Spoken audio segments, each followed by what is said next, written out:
আবারও জাতীয় দলের সুযোগ পেলেন এনামুল হক বিজয়। ক্যারিয়ারের শেষ প্রান্তেই রয়েছেন এনামুল হক বিজয়, কিন্তু তারপরও ঘরোয়া প্রিমিয়ার লিগে রীতিমতো পারফরমেন্স করে যাচ্ছেন এবং বিসিবি নির্বাচকদের নজর কেড়ে যাচ্ছেন।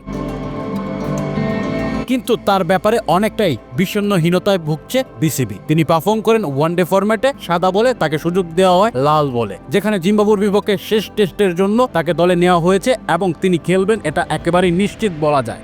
আর সেখানে তিনি পারফরমেন্স না করতে পারলে আবারও তাকে ছুড়ে ফেলা হবে।